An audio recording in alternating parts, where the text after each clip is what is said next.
કોંગ્રેસના ઉમેદવાર અને કુસ્તીબાજ વિનેશ ફોગાટ પાછળ ચાલતા હોવાના સમાચાર છે।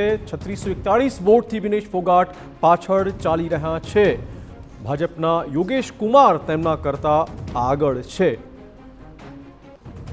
તો વિનેશ ફોગાટ પર ચોક્કસ કોંગ્રેસે દાવ ખેલ્યો, એને પક્ષમાં લીધા, ટિકિટ આપી, લડાવ્યા, પરંતુ હાલ પૂરતા જે વલણોમાં સામે આવ્યું છે તે તેમનાથી પાછળ ચાલી રહ્યા છે। અજયભાઈ, આપણે વાત કરતા જમ્મુ કાશ્મીરની વાત કરતા હતા, ખાસ તો સ્થાનિક રોજગારી 370ની કલમનો મુદ્દો। આ મુદ્દા કેટલા ચાલ્યા છે? કેમ કે ભાજપને ફાયદો મળ્યો હોય 370ની કલમનો એવું કશું આ આંકડાઓ કહેતા નથી। તમે જુઓ કે ભારતીય જનતા પાર્ટીને કાશ્મીરમાં તો ફાયદો મળવાનો સવાલ જ નથી, પણ જમ્મુમાં પણ ના મળ્યો। તમે જુઓ કે જે વ્યૂહરચના ઘડી 370 બાદ અને જમ્મુ કાશ્મીર જે એક રાજ્ય હતું એ રાજ્યને તમે કેન્દ્ર શાસિત પ્રદેશ બનાવી દીધો। 2019 5મી ઓગસ્ટથી માંડીને 2024 એટલે કે 5 વર્ષ સુધી ત્યાં તમે ચૂંટણી ના કરાવી શક્યા, અને જ્યારે સુપ્રીમ કોર્ટે દરમિયાનગીરી કરીને કહ્યું કે 30 સપ્ટેમ્બર પહેલાં ત્યાં ચૂંટણી કરાવવી પડશે તો ચૂંટણી કરાવી, તો તમે જુઓ કે જે 370 કલમના નામે તમે આખા દેશમાં ગૌરવ લેતા હતા, તો એ જમ્મુ રાજ્ય કે જે કાશ્મીરને બિલકુલ અડોઅડ છે, અને જમ્મુ તો આખો હિન્દુઓનો વિસ્તાર છે, તો એ હિન્દુઓના વિસ્તારમાં ભારતીય જનતા પાર્ટીનો સ્ટ્રાઇક રેટ જે છે એ 65% જેટલો છે। એનો અર્થ એ કે જમ્મુમાં જ ભારતીય જનતા પાર્ટી જે છે એને સફળતા મળી નથી। અગાઉ તમે જોયું હોત 370મી કલમ નાબૂદ નહોતી થઈ ત્યારે જમ્મુમાં ભારતીય જનતા પાર્ટીને 100માંથી 100% સ્ટ્રાઇક રેટ આવતો હતો। એનો અર્થ એ કે 370 કાઢ્યા પછી જમ્મુમાં ભાજપને ફાયદો થયો નથી। અને ઓન ધ કોન્ટ્રી તમે જુઓ કે કોંગ્રેસ પાર્ટી અને નેશનલ કોન્ફરન્સ અને પીડીપી આ ત્રણ જે પાર્ટી જે છે એ લોકોએ કાશ્મીરમાં બહુ સારો દેખાવ કર્યો છે, અને ક્લિયર કટ દેખાય છે કે એ લોકો કરતાં ડબલ બેઠકો આ લોકોની આવી રહી છે। એટલે જમ્મુ કાશ્મીરમાં મને લાગે છે કે ક્લીન સ્વીપ અથવા તો સ્પષ્ટ બહુમતી તરફ ઇન્ડિયા ગઠબંધન જે છે એ આગળ જઈ રહ્યું છે। હવે આપણે તમે રોજગારીની વાત કરો તો ત્યાં સૌથી મોટો આક્ષેપ થાય છે કે ત્યાં સૌથી વધુ ઉત્પાદન જે છે એ સફરજનનું થાય છે, અને સફરજનના ઉત્પાદનમાં પણ હવે ઉદ્યોગપતિઓને કોન્ટ્રાક્ટ આપી દેવામાં આવે છે। એટલે એ જે છે એનાથી જે પ્રજામાં નારાજગી છે સ્થાનિક લોકોમાં, એ નારાજગી છે બહુ જ બળવત્તર થઈ ગઈ છે, અને એ લોકો એવું કહે છે કે ભાઈ સફરજન વેચી અને કાશ્મીરના લોકો જે આમદની મેળવતા હતા એના પર પણ હવે કોર્પોરેટ ગૃહો જે છે રાહુલ ગાંધી આ વખતે સભામાં સફરજન હાથમાં રાખીને લોકોને સંબોધન કરી રહ્યા હતા। એટલે એ ક્લિયર કટ દેખાતું હતું કે લોકોમાં નારાજગી છે કે તમે સફરજનનો ધંધો પણ અમારા હાથમાંથી છીનવી લીધો છે।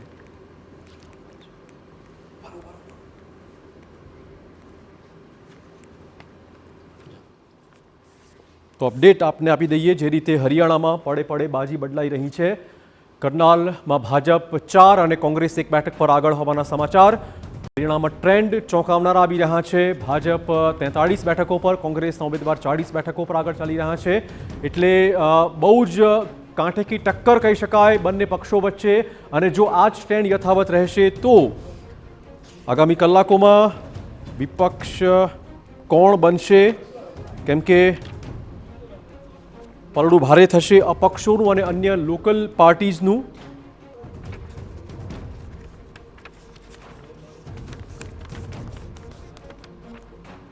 જમ્મુ કાશ્મીરમાં લગભગ કોંગ્રેસ અને એનસીનું ગઠબંધન એ સત્તાના સુકાન સંભાળશે તેવું લાગી રહ્યું છે। હરિયાણામાં અત્યારે પણ કાંટેકી ટક્કર, હજી કશું કહી શકાય તેમ નથી, કેમ કે અનેક રાઉન્ડની મતગણતરી બાકી છે। ખટ્ટરના ગઢ કરનાલમાં અપડેટ, હુડ્ડાના ગઢ રોહતકમાં ભાજપ અને કોંગ્રેસ વચ્ચે કાંટેકી ટક્કર। રોહતકમાં ભાજપ 2 અને કોંગ્રેસ 2 બેઠકો પર આગળ ચાલી રહ્યા છે।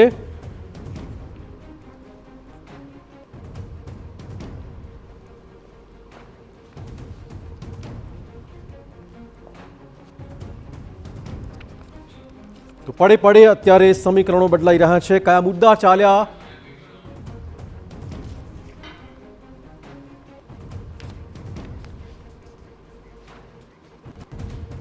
એક મહત્વપૂર્ણ સમાચાર આપને આપી દઈએ, જે રીતે અપડેટ મળી રહ્યા છે। જાટ વસ્તી વધુ ધરાવતી બેઠકોમાં ભાજપ અને કોંગ્રેસ વચ્ચે કાંટેકી ટક્કર।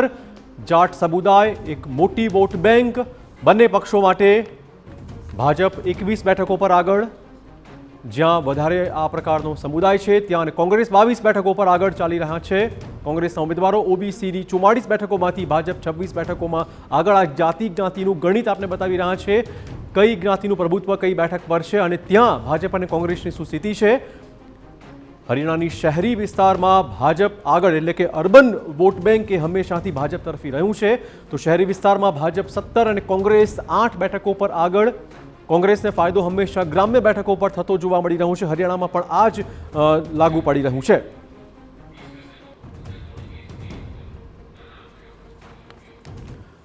અને ચર્ચા ચાલુ છે કે આખરે કયા મુદ્દા ચાલ્યા, રિઝલ્ટ કોના તરફી આવી રહ્યું છે, કયા મુદ્દા ચાલ્યા અને હરિયાણા જમ્મુ કાશ્મીરમાં કોણ અત્યારે સત્તા સંભાળવા જઈ રહ્યું છે. બધું વાત કરવા જોડાશે. બે નવા ગેસ્ટ જોડાઈ ગયા છે. ભાજપમાંથી પ્રેરકભાઈ શાહ આપણી સાથે છે અને સાથે જ કોંગ્રેસમાંથી પાર્થિવ રાજભાઈ. આપનું સ્વાગત છે.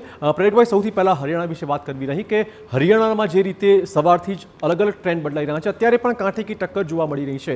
ભાજપ આશ્વસ્ત છે કે ત્રીજી વાર પણ હેટ્રિક લગાવી શકશે હરિયાણામાં? અમને નિશ્ચિત એ વિશ્વાસ છે કે ભારતીય જનતા પાર્ટીએ ત્રીજી વાર સરકાર બનાવશે. હરિયાણાનો એક ટ્રેન્ડ એવો રહેલો છે કે કોઈપણ પાર્ટીની હરિયાણાના ઇતિહાસમાં 2 વાર પછી ત્રીજી વાર સરકાર નથી બની. બિલકુલ. પરંતુ ભારતીય જનતા પાર્ટીની 2014માં 47 સીટ હતી, 2019માં 40 સીટ હતી અને અત્યારે આપના જ સ્ક્રીન ઉપર દેખાય છે એમ 2019 કરતાં વધારે સીટો, એટલે કે અત્યારે 43 સીટો પર ભારતીય જનતા પાર્ટી આગળ છે અને ત્રીજી વાર સરકાર બનાવવા તરફ આગળ વધી રહી છે.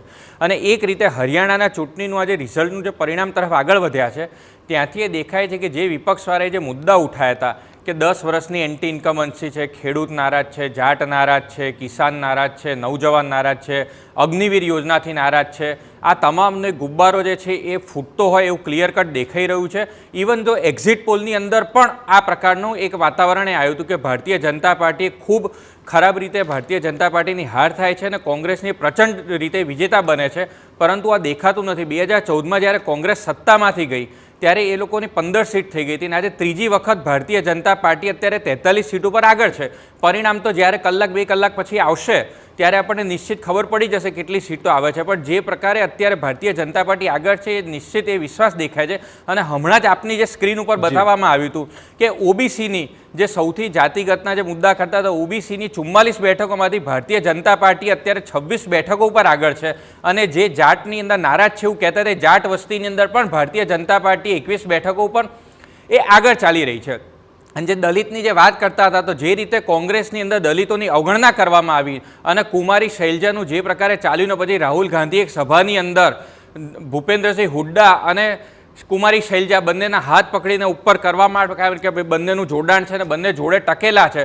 પરંતુ જે દલિત નારાજ છે એ ક્લિયર કટ આની ઉપરથી દેખાઈ રહ્યું છે કે જે પરિણામ અત્યારે આવી રહ્યું છે. પાર્થિવભાઈ, જ્ઞાતિ જાતિના સમીકરણમાં પણ કોંગ્રેસના ઉમેદવારો પાછળ ચાલતા હોવાના સમાચાર છે. ખાસ કરીને હમણાં જે બીજેપીના પ્રવક્તાએ વાત કરી અને જે પ્રકારના અત્યારે જે પ્રકારના રુઝાન આવી રહ્યા છે એના ઉપર એક નિદા ફાઝલીનો એક શેર છે, કોશિશ ભી કર ઉમ્મીદ ભી રખ, कोशिश भी कर उम्मीद भी रख, रास्ता भी चुन, फिर इसके बाद थोड़ा मुकद्दर तलाश कर. એટલે હજી પરિણામ જે ઇલેક્શન કમિશન ઓફ ઇન્ડિયાની વેબસાઇટ મુજબના છે, ત્રીજો રાઉન્ડ ચોથા રાઉન્ડ ઉપર ચાલી રહ્યા છે. એટલે 20%, 25%, 30% જેટલા જ મતગણતરી થઈ છે. હજી 70% જેટલી મતગણતરી બાકી છે.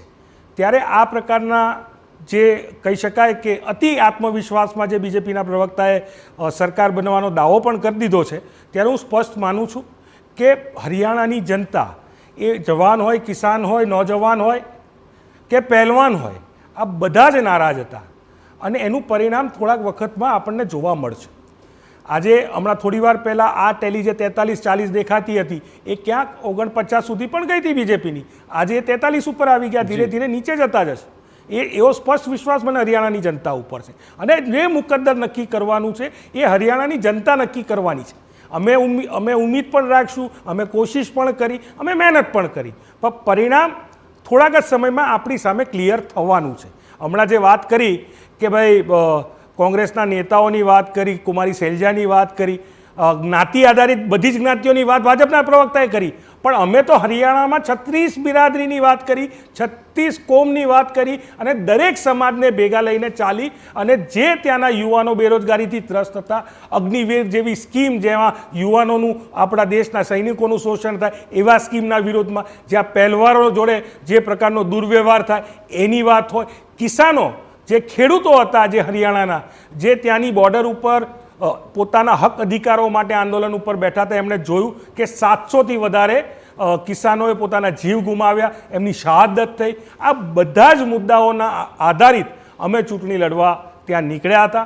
આ જ મુદ્દાઓ ઉપર જે પ્રજાના મુદ્દાઓ છે, આજે પણ તમે અત્યારે ઇલેક્શન કમિશનની વેબસાઇટ અત્યારે હાલમાં પણ ખોલશો તો એ જે પણ વિધાનસભાની ટેલી બતાવે છે એ ક્યાંક 1000, 1500, 800, 900 માર્જિન બહુ જ ઓછી, બહુ પાતળી, બહુ જ ઓછું માર્જિન છે. એટલે અજયભાઈ, હા, માર્જિનની તમે વાત કરીને, હવે હરિયાણામાં ભારતીય જનતા પાર્ટીના મુખ્યમંત્રી પદના ઉમેદવાર નાયબસિંહ સૈની એ પોતાના લાડવા મત વિસ્તારમાંથી પાછળ ચાલતા હતા, હમણાં પાછા આગળ આવ્યા. અને બીજા કે મુખ્યમંત્રી પદના બીજા દાવેદાર ભારતીય જનતા પાર્ટીના અને જે એમના હોમ મિનિસ્ટર હતા અનિલ વિજ, એ અત્યારે ત્રીજા રાઉન્ડમાં 1199 મતે ચિત્રા સ્વરાજ નામના એક અપક્ષ ઉમેદવારથી 1199 મતે પાછળ ચાલી રહ્યા છે. હવે આ ચિત્રા સ્વરાજ જે છે એ કોંગ્રેસમાંથી બળવો કરીને ઊભા રહ્યા છે અને કોંગ્રેસનો ઉમેદવાર 3rd પોઝિશન પર છે. એનો અર્થ કે જે હોમ મિનિસ્ટર જે હતા આ સરકારમાં, હરિયાણામાં ભાજપની સરકારમાં, અને જે મુખ્યમંત્રી પદના દાવેદાર હતા એ અત્યારે પાછળ ચાલી રહ્યા છે. એટલે બહુ ક્લિયર લીડ નથી. તમે જુઓ કે લાડવા મત વિસ્તારમાંથી જો સીએમ પાછળ ચાલી રહ્યા હોય, ફરી પાછા આગળ આવતા હોય, તો એનો અર્થ એ કે બહુ જ ટચ એન્ડ ગો વાળું આ ઇલેક્શન છે. બહુ ક્લિયર માર્જિન નથી જે તમને જમ્મુ કાશ્મીરમાં જોવા મળે. પણ જો આવું થશે અજયભાઈ, તો આગામી કલાકોમાં જ તમે જુઓ અપક્ષ અત્યારે 5 બેઠકો પર આગળ ચાલી રહ્યા છે, બાકીના જે નાની લોકલ પાર્ટી છે ત્યાં પણ ઉમેદવારો આગળ છે, એટલે એ વળી પાછું કરવું પડશે ગઠબંધન નાના પક્ષો સાથે, એવું થશે જે ગયા વખતે જેમ. તમે જુઓ કે અપક્ષ જે છે એ 5 બેઠક પર છે, પણ પેલી જે રિજનલ પાર્ટી હતી જનતા જનનાયક પાર્ટી એ 0 બતાવી રહી છે, એ 0 બતાવી રહી છે. અને ઇન્ડિયન નેશનલ લોકદળ જે છે એને માત્ર 2 જ બેઠક મળી રહી છે. આમ આદમી પાર્ટી ફરી પાછી 0 પર આવી ગઈ છે. જે આમ આદમી પાર્ટી એવો દાવો કરતી હતી કે અમારા વિના તો કે હરિયાણામાં સરકાર જ નથી બનવાની. ટૂંકમાં પ્રજાનો જે જનાદેશ છે બહુ ક્લિયર દેખાય છે. 43 અને 40, 44 ને 39 જે હોય એટલે 2 મેઇન પોલિટિકલ પાર્ટી રહે એ વધારે સારું છે. એટલે આયરામ ગયરામ આપણે ઈચ્છીએ કે હરિયાણામાં ના થાય, જેની પણ આવે સ્ટેબલ ગવર્મેન્ટ આવે. પણ અત્યારે તમે જુઓ કે લીડ પાછી કપાઈ રહી છે અને આ ત્રીજો, ચોથો, 5મા રાઉન્ડમાં બહુ ખબર ના પડે એકચ્યુઅલી. અને આ જે તમે કહ્યું ને એ વાત તમારી સાચી છે કે ભારતીય જનતા પાર્ટીને લીડ મળી રહી છે ઓબીસી વાળા વિસ્તારમાં, શહેરી વિસ્તારોમાં. પણ તમે જુઓ કે જાટવાળા એ વિસ્તારમાં અને દલિતવાળા વિસ્તારો જે હજુ ખુલ્યા નથી, રૂરલ હરિયાણા હજુ ખુલ્યું નથી, ત્યાં કોંગ્રેસ આગળ જઈ રહી છે. જાટમાં તમે જુઓ તો 22માં કોંગ્રેસ આગળ છે અને 18માં ભારતીય જનતા પાર્ટી આગળ છે. દલિત તો હજુ 9 અને 4 મજબૂતાઈથી મુદ્દા મૂકવાની વાત હોય વોટર્સ સમક્ષ, તો હરિયાણા રાજ્યમાં મતદાતાઓ સમક્ષ જે મજબૂત મુદ્દા મુકાયા એ કયા પક્ષે કયા મૂક્યા અને કયા અત્યારે કામ કરતા હશે? જો કોંગ્રેસ પાર્ટીનો મુદ્દો તો સૌથી મજબૂત હતો. એક તો એન્ટી ઇન્કમ્બન્સી 10 વર્ષની હતી, જે મારા ભારતીય જનતા પાર્ટીના સાથીદારે પણ કહ્યું કે સામાન્ય રીતે 10 વર્ષે એન્ટી ઇન્કમ્બન્સી આવી જ જાય છે. જેમ રાજસ્થાનમાં કેવું છે કે દર 5 વર્ષે બદલાય છે, પણ હરિયાણામાં 10 વર્ષે બદલાવાનો પેલો ટ્રેન્ડ રહ્યો છે. અને ભાજપ તમે જોયું હોય તો 2014માં જે 47 આવી હતી અને પછી એમને સ્પષ્ટ બહુમતી નહોતી મળી, એટલે એમને જનતા જનનાયક પાર્ટીની મદદ લેવી પડી હતી. આ વખતે માહોલ એવો હતો કે લોકસભાની ચૂંટણી કે જ્યાં 2019માં ભાજપને 10માંથી 10 બેઠક મળી હતી, ભાજપને આ વખતે 5 જ બેઠક મળી. એનું અર્થ છે કે કિસાન આંદોલનનું એપી સેન્ટર જે છે એ હરિયાણા હતું. તમને ખબર હોય તો શંભુ બોર્ડર જે છે એ એપી સેન્ટર ગણાતું હતું. બીજું કે ત્યાંના હરિયાણાના જે પહેલવાનો કે જે ઓલિમ્પિકમાં અને એશિયાડ ગેમ્સમાં અને બીજે બધે જે મેડલ્સ લાવે છે એ લોકોનું આંદોલન જે હતું એ પણ એમની વિરુદ્ધમાં હતું.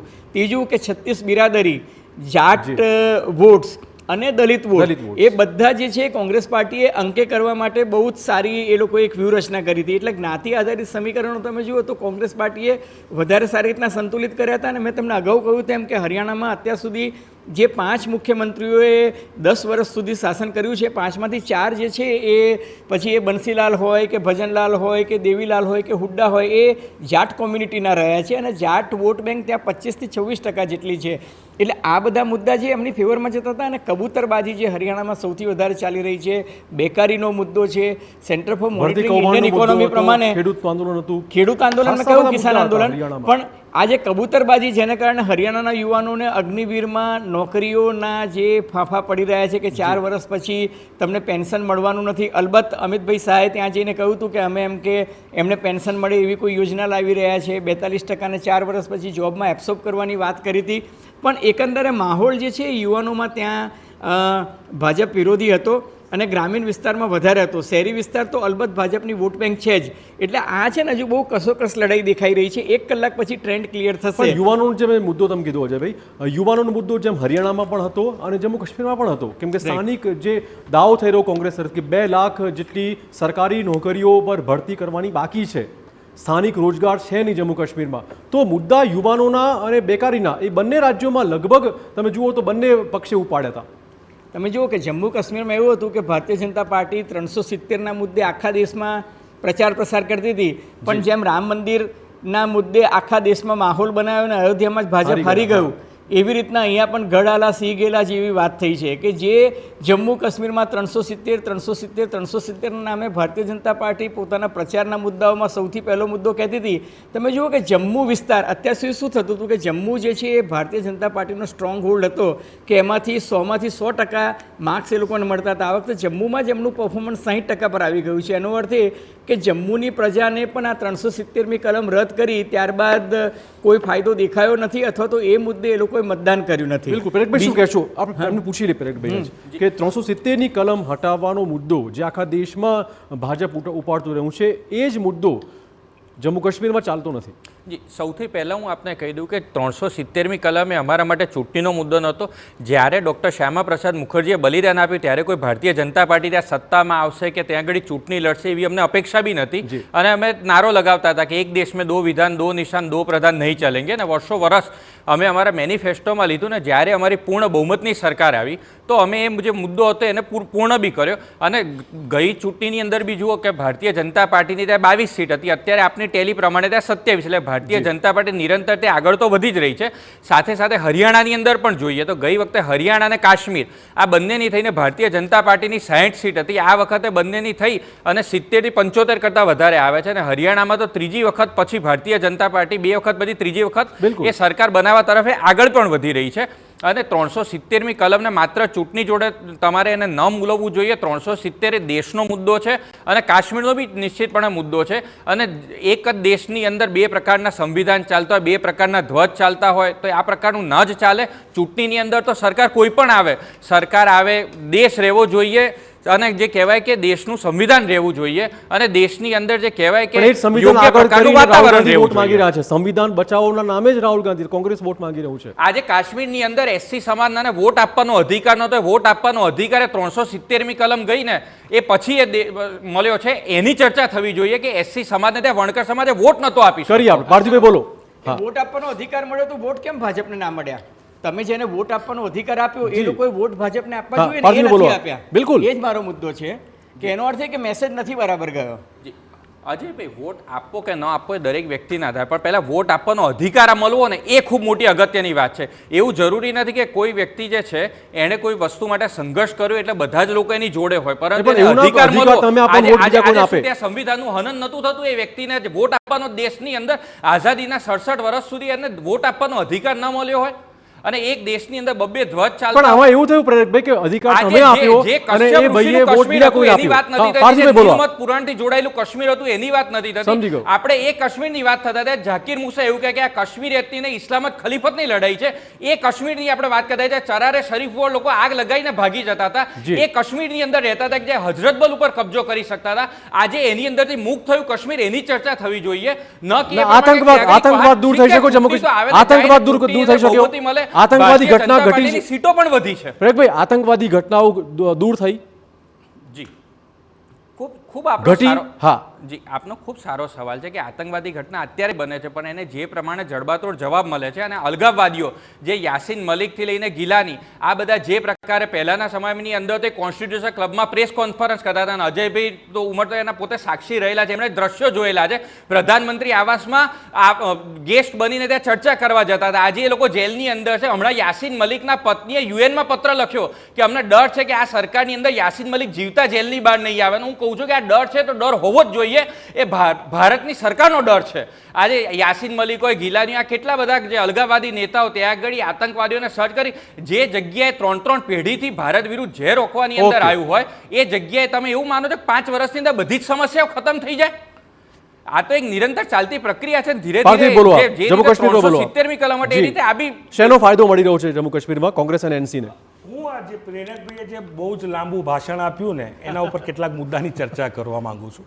હમણાં પહેલા જ કીધું કે એટલે 370ના કલમના આધાર ઉપર બોલ્યા અને શ્યામાપ્રસાદ મુખર્જીને યાદ કર્યા. ત્યારે મારે યાદ કરાવવું છે કે જ્યારે 370ની કલમની ચર્ચા થઈ હતી ને સંવિધાન સભામાં, એ સંવિધાન સભામાં શ્યામાપ્રસાદ મુખર્જી પણ હતા અને એમણે વિરોધ નહોતો કર્યો. આ યાદ કરાવું. બીજા મુદ્દાની વાત હમણાં કરતા હતા, આતંકવાદીઓની વાત કરતા હતા, યાસીનની વાત કરતા હતા. આ રાશિદ એન્જિનિયરને પોતે ચૂંટણી લડવા માટે છોડ્યો અને અપક્ષ લડાવડાયા, એ આપણે ઉદાહરણ ના જોયું?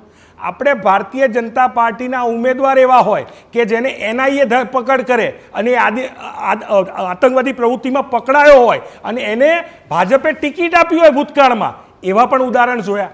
આપણે જે જમ્મુ રિજન જ્યાં સૌથી ઓછા આતંકવાદી હુમલા થતા હતા ત્યાં પણ હુમલા થવા માંડ્યા. આ એમના 10 વર્ષનું શાસન. 10 વર્ષમાં ત્યાં લોકતંત્ર જીવંત ના રાખી શક્યા. આ એમનું શાસન જે ભારતના ઇતિહાસમાં પહેલી વખત એવું થયું હશે. ભૂતકાળમાં એવું થતું હતું કે યુનિયન ટેરેટરીને સ્ટેટહૂડ મળતું, રાજ્યનો દરજ્જો મળતો. આ પહેલું એવું રાજ્ય છે કે જે રાજ્યના ટુકડા કરી અને યુનિયન ટેરેટરી બનાવી. તમારી સત્તા હવે આવશે જમ્મુ કાશ્મીરમાં, તમે પાછું કેવી રીતે અપાવશો? તમે જે વાયદો કર્યો છે સ્ટેટહૂડ પાછું અપાવશે, કોંગ્રેસ હવે શું કરશે? સ્ટેટહૂડ છીનવી લેવામાં કેવી રીતે કરશે? હજી હું મુદ્દા ઉપર આવું છું. અત્યારે જેટલું જુઠ્ઠું બોલતા હતા ને એના મુદ્દા ઉપર આવું છું કે આ જ લોકો 370ની કલમની વાત કરે છે. આ જ લોકોએ જ્યારે વાજપેયીજીની સરકાર વખતે જ્યારે એનડીએનો કોમન મિનિમમ પ્રોગ્રામ હતો 370ને બાજુમાં મૂકી દીધું હતું. આ જ લોકો જેમણે જ્યારે પીડીપી જોડે સરકાર બનાવી, મહેબૂબા મુફ્તી જોડે સરકાર બનાવી, ત્યારે એમણે 370માં બાજુમાં મૂકી દીધું હતું. માત્ર 370ની કલમના નામે આ લોકોએ રાજકારણ સિવાય કંઈ નથી કર્યું. આમને માત્ર દેશની સેવા નહીં, બે ઉદ્યોગપતિઓની સેવા કરી છે. એનું આ પરિણામ છે. અને સ્પષ્ટપણે જે યુવાનો રોજગારી ઈચ્છતા યુવાનો છે એ યુવાનોને રોજગારી આપવામાં અસફળ થયા છે. સ્પષ્ટપણે એનું આ પરિણામ છે. અને મોટા પ્રમાણમાં જે દેશના પ્રશ્નો વધી રહ્યા છે એ માત્ર ને માત્ર ભાજપના કુશાસનના લીધે વધી રહ્યા છે. આજે હરિયાણાના જવાન, કિસાન, પહેલવાન નારાજ હોય તો એનું કારણ શું છે? એમની નીતિઓ ભાજપની, અને એના લીધે થઈને આ પરેશાન થઈ રહ્યા છે. પરિણામો સ્પષ્ટ દર્શાવી રહ્યા છે કે આવનારા સમયમાં બંને રાજ્યો પણ ના ના પાર્થિવભાઈ, તમે જે મુદ્દા હરિયાણા માટે ઉપાડ્યા એમાં તમારો પડઘો કંઈ સંભળાતો જ નથી. તમે જુઓ અત્યારે પણ ટેરી, તમે જુઓ 48 બેઠકો પર ભાજપના ઉમેદવાર. ઇલેક્શન કમિશનની વેબસાઇટ ખોલીને જોઈ લો, ઓનલી 30% વોટ કાઉન્ટ થયા છે, 70% બાકી છે. એટલે હજી તમને આશા અપેક્ષા છે કે હરિયાણામાં કોંગ્રેસ સરકાર બનાવશે? ડેફિનેટલી. હા, પ્રેરકભાઈ બોલો. હા, મને કહો છો? હા, પ્રેરકભાઈને બોલું તું કંઈ. સૌથી પહેલાં એમણે કીધું ડૉક્ટર શ્યામાપ્રસાદ મુખર્જીએ સંવિધાન સભામાં એમને ખ્યાલ નહીં હોય કદાચ કે નહેરુની સરકારની અંદરથી લિયાકત પેક બાબતની અંદર ડૉક્ટર શ્યામાપ્રસાદ મુખર્જીએ રાજીનામું આપ્યું હતું અને એ પછી આ મુદ્દો ઉઠાયો હતો. બીજી વાત, એ જ્યારે નહેરુ સરકારની વાત કરે તો પંડિત જવાહરલાલ નહેરુ 1947ના નહીં 2 સપ્ટેમ્બર 1946ના રોજ કેબિનેટ મિશન યોજના અંતર્ગત ઇંગ્લેન્ડના ધ્વજની નીચે ઊભા રહી અને શપથ લઈ અને વડાપ્રધાન બન્યા હતા. આ બી પૃથ્વી. બીજું, આજે કોંગ્રેસની વાત કરે, કોંગ્રેસના કેબિનેટ મિશન પૂછો, અજયભાઈ ઉમટને પૂછો, અજયભાઈ ઉમટને પૂછો. આપણે પૂછીશું એમને. તારીખ સાથે કહું છું, કેબિનેટ મિશન યોજના અંતર્ગત પાર્ટીનો ઇતિહાસ ખબર ના, જ્યારે ઇતિહાસની વાત આવે ત્યારે કેબિનેટ મિશન યોજનાની અંદર પંડિત જવાહરલાલ નહેરુ ઇંગ્લેન્ડના ધ્વજની નીચે હાજર લઈને એમણે શપથ લીધા હતા. પૂછીશું અડેબીન આપણે. પ્લીઝ વચ્ચે ના બોલે. એમને ઇતિહાસ કોંગ્રેસના પહેલા પ્રેસિડેન્ટ અંગ્રેજ અધિકારી હતા. એક તો એલન ઓક્ટોબર પછી જોર્જ મ્યુલર રહ્યા હતા. જોર્જ મ્યુલર બોલો તમારા સંઘ અને તમારા શ્યામાપ્રસાદ મુખર્જીએ 1942માં ભારત છોડો સમજી ગયો. યાદ છે કે નહીં? તમે તો અંગ્રેજની સેનામાં ભરતી કરાવતા હતા ત્યારે. ઓકે, અજયભાઈ તટસ્થ રીતે શું વાત કરી શકાય? કેમ કે આ મુદ્દો હવે અત્યારે છે કે નહીં એમ? આ અત્યારે મુદ્દો જ નથી. આપણે અત્યારે હરિયાણાની ચૂંટણીના કરી રહ્યા છે ને અત્યારે જે તમે જુઓ કે ટ્રેન્ડ ફરી પાછો ભાજપની ફેવરમાં જઈ રહ્યો છે. ઇલેક્શન કમિશનની વેબસાઇટના આંકડાઓને આધાર રાખીને આપણે વાત કરી રહ્યા કે જે ગેપ ઘટીને 43-40 આવી ગયો હતો અત્યારે 48-36 આવી ગયો છે. એટલે જો આ ટ્રેન્ડ સાચો હોય તો પછી બીજેપી જે છે એ ક્લિયર મેજોરિટી તરફ ધીરે ધીરે આગળ જશે, કારણ કે 48 જે છે એ 45થી ઉપર થઈ ગયું. અને બીજી મહત્વની વાત એ છે કે અધર્સ જે છે એ 5 હતા એ ઘટીને 4 થઈ ગયા અને INLD છે 2 પર જ રહ્યું છે. જેજેપીને એક પણ બેઠક મળી નથી, આપ તો કોઈ સવાલ જ નથી. એટલે હવે ક્લિયર કટ થઈ રહ્યું છે કે ભાજપને થોડીક એજ વધી રહી હોય એવું એક મુદ્દો જે મનમાં આવી રહ્યો છે, આમ આદમી પાર્ટી ભલે અત્યારે 0 પર હોય પણ એને વોટ તો કાપ્યા જ હશે. એને જે વોટ કાપ્યા એ વોટ કોંગ્રેસ પાર્ટીને નુકસાન કર્યું. જનતા જનનાયક પાર્ટીએ જે વોટ કાપ્યા કે બેનજી માયાવતીની પાર્ટીએ જે વોટ કાપ્યા કે અપક્ષોએ જે વોટ કાપ્યા એ બધા વોટ જે છે એ કોંગ્રેસના જ કપાયા, કારણ કે એન્ટી ઇન્કમ્બન્સી જે છે બીજેપીની જે કમિટેડ વોટ બેંક છે ને એમાં તો કોઈ ફરક પડવાનો જ નથી. એ તમે જોયું હોય કે દિલ્હી વિધાનસભાની ચૂંટણીમાં પણ 34% અને 36% બીજેપીની વોટ બેંક રહે જ છે. આમ આદમી પાર્ટી ચૂંટણી 70માંથી 67 લાવે કે 70માંથી 62 લાવે, એનો અર્થ એ કે બીજેપીની committed vote bank as it is રહી છે અને કોંગ્રેસના મત બેંકમાં ગાબડું પડ્યું છે જો આ ટ્રેન્ડ સાચો હોય તો. પણ હજુ હું તમને કહું કે ગામડાઓ ગણાયા નથી, દલિત વિસ્તારો ગણાયા નથી ને જાટવાળા મતોમાં 50-50 ચાલી રહ્યું છે. એટલે હવે આખું જ રિઝલ્ટ બદલાઈ જાય એવું અપેક્ષિત છતાં જોઈએ કોંગ્રેસ બનાવી દે અને હા ચાલી રહ્યો છે 60-40 નો રેશિયો ચાલી રહ્યો છે. પણ અત્યારે બીજેપી આગળ દેખાઈ રહ્યું છે, એ તો વાસ્તવિકતા છે જ. ના પણ તમે જુઓ બહુમતનો આંકડો 46નો છે, 90ની વિધાનસભા બેઠક છે, 4600 બહુમત, 48 પર ભાજપના ઉમેદવાર આગળ ચાલી રહ્યા છે. એટલે કોંગ્રેસ 40+ પણ નથી અને ભાજપ 48ની આસપાસ છે. એ જ કહું છું હવે આ ગેપ એટલે હવે આ ગેપ પૂરાશે કે નહીં પૂરાય એમ. એટલે આપણે કહી શકીએ ઓડિયન્સને કે હવે હરિયાણામાં ભાજપ સત્તા બનાવવાના છે. ના પણ આપણે ચર્ચાની શરૂઆત કરીને ત્યારે 47 અને 39 પર પણ હતા એક તબક્કે. એટલે સવારે કોંગ્રેસના ઉમેદવારો 62 બેઠકો પર આગળ હતા, આપણે એ પણ ચલાવ્યું છે. પણ પછી આજે આખો ટ્રેન્ડ બદલાઈ ગયો છે. એટલે હવે બીજેપી કમબેક કરી રહી છે અને બહુ સારી રીતના કરી રહી છે. ને હું તમે જુઓ કે છેલ્લા 1.5 કલાકથી બીજેપી જ આગળ છે, કોંગ્રેસ એક પણ તબક્કે બીજેપીથી આગળ નથી ગઈ. અલબત્ત આ બધા જ આધાર ને આકલન છે ઇલેક્શન કમિશનની વેબસાઇટ પર જ છે. આપણને કોઈ ઇન્ડિપેન્ડન્ટ બીજી જગ્યાએથી ફીડબેક નથી મળી રહ્યા. હવે દાખલા તરીકે કરનાલ છે કે કુરુક્ષેત્ર છે કે કેન્ટ છે, એ તો બધા બીજેપીના ગઢવાડા જ એરિયા છે. આપણને જજ્જરથી નથી ફીડબેક આવી રહ્યું, આપણને રોહતકથી એટલું ફીડબેક નથી આવી રહ્યું, આપણને આ ઝુલાના છે એમાંથી ફીડબેક આવ્યું. પણ આ બધા છે ને સ્કેટર્ડ મત વિસ્તાર છે, જે પંજાબ બોર્ડરવાળા એરિયા છે ને એમાંથી હજુ ફીડબેક નથી આવતા. દિલ્હી રોહિણી એ બાજુના જ એરિયા આવી રહ્યા છે, એટલે અર્બનમાંથી વધારે ફીડબેક આવી રહ્યા છે. છતાંય હું તમને કહું કે બિહારમાં એવું થયું હતું ગઈ આ નહીં એની આગલી વિધાનસભાની ચૂંટણીમાં ઠેક સુધી એવું આવતું હતું કે ભાજપ જીતી રહ્યું છે, ભાજપ જીતી રહ્યું છે, અને છેક છેલ્લે પછી પલટાઈ ગયું હતું પરિણામ. એટલે કોંગ્રેસ ને આપણે આશ્વાસન આપીએ કે એવું થશે. આમ આદમી પાર્ટીનું પરફોર્મન્સ અત્યારે બીજેપી આગળ છે, એમાં કોઈ મત નથી. અજયભાઈ, કેજરીવાલ જેલમાંથી બહાર આવ્યા પછી લાગતું હતું કે હરિયાણામાં એક નવો જ જુવાળ ઊભો થશે.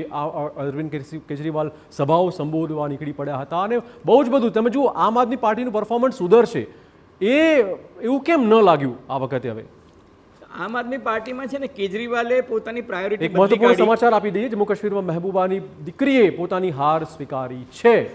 ઇલ્તિઝામ મુફ્તીએ હાર સ્વીકારી હોવાના સમાચાર છે. હા અજયભાઈ બોલો. હા, હું તમને એ જ કહું છું કે કેજરીવાલે જેલમાંથી છૂટ્યા પછી ભાજપને પણ આશા હતી કે કેજરીવાલ છે હરિયાણામાં જઈને પ્રચાર કરશે અને કેજરીવાલ અને કોંગ્રેસ પાર્ટી વચ્ચે સમાધાન ન થયું એ જોતા એવું લાગતું હતું કે કેજરીવાલ એગ્રેસિવ બનશે. પણ કેજરીવાલ પેલા ગાજામાં એક વર્ષ્યા નહીં, એ એમણે 2 જાહેર સભાઓ કરી, એ પછી બહુ એટલું બધું ત્યાં હરિયાણામાં એક્ટિવ ના રહ્યા, બલકે એમણે દિલ્હી પર વધારે ફોકસ કર્યું. બિલકુલ. અને દિલ્હીમાં જ એ ધરના પર ઉતર્યા અને દિલ્હીમાં જ એમણે કહ્યું કે ભાજપ જો મફત વીજળી આપે તો હું ભાજપ માટે કેમ્પેન કરીશ, આ બધી વાતો કરી. એટલે પછી તમને યાદ હોય તો કોંગ્રેસે આક્ષેપ પણ કર્યો કે કેજરીવાલની પાર્ટી છે એ બી ટીમ તરીકે વર્તી રહી છે. અને રાહુલ ગાંધી તમે જુઓ કે છેલ્લે રાહુલ ગાંધી બહુ જ એગ્રેસિવ કેમ્પેનમાં આવી ગયા હતા. એમણે પદયાત્રા પણ કરી, પ્રચાર યાત્રા પણ કરી, વાહન યાત્રા પણ કરી. પ્રિયંકા ગાંધીએ પણ નુક્કડ જાહેર સભાઓ કરી અને પ્રિયંકા ગાંધીએ સરપ્રાઇઝિંગલી તમે જોયું હોય તો આ વિનેશ ફોગટના મત વિસ્તારમાં જઈને પણ બહુ 2 દિવસ સુધી ત્યાં રોકાય. એટલે એમને એવું લાગ્યું કે વિનેશ ફોગટ જો હારી જશે તો કોંગ્રેસ પાર્ટીની ઇજ્જતનો સવાલ છે, એટલા માટે એમણે વિનેશ ફોગટમાં પણ જઈને બહુ મહેનત કરી હતી. અલબત્ત અત્યારે પરિણામ દેખાઈ રહ્યા છે કે ભાજપની તરફેણમાં જઈ રહ્યું છે. આ જે રીતના 48 અને 36 એટલે 12નો આંકડો એટલે 25%નો ડિફરન્સ થઈ ગયો, એ હવે કાપવાનું કામ મને થોડુંક અઘરું લાગી રહ્યું છે. ઓકે, તો અલગ અલગ ચોક્કસ સમીકરણ ચર્ચામાં રહેતા હોય છે હાર જીતના. આપણે આ વિશે વાત કરતા રહીશું, પણ તે પહેલા વિશેષ શરૂઆતમાં સમય થઈ ગયો છે નાનકડા બ્રેકનો.